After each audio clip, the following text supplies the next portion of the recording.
এক গরম দুপুর, সূর্য মাথার ওপর, চারপাশ রুক্ষ আর ধুলোয় ভরা। এক কাক আকাশে উড়ে বেড়াচ্ছে, মুখ শুকিয়ে গেছে, খুব তৃষ্ণা পেয়েছে।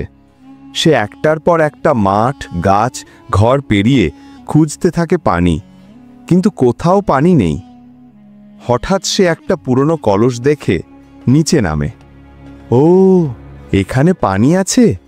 সে উঁকি মারে, কিন্তু কাক দেখে, হ্যাঁ, পানি আছে ঠিকই, তবে অনেক নিচে। তার ঠোঁট সেখানে পৌঁছয় না। সে হতাশ হয়, কিন্তু হাল ছাড়ে না।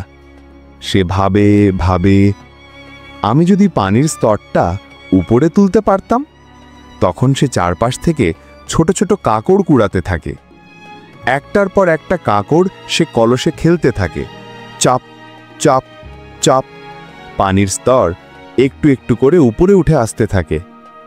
শেষ পর্যন্ত পানি এতটাই উপরে উঠে আসে যে কাক সহজেই ঠোঁট ডুবিয়ে পানি খেতে পারে। সে খুশি মনে পানি খায়, ডানা ঝাপতে উড়ে যায় আকাশে। তার চোখে আত্মবিশ্বাস। বুদ্ধি থাকলে কোনো সমস্যাই বড় নয়। শিক্ষা: বুদ্ধি ব্যবহার করলেই সমস্যার সমাধান হয়। এরকম মজার ও শিক্ষামূলক কার্টুন ভিডিও পেতে আমাদের চ্যানেলটি সাবস্ক্রাইব করুন, আর যদি পেজ থেকে দেখে থাকেন তাহলে পেজটি ফলো দিয়ে পাশে থাকুন। আল্লাহ হাফেজ।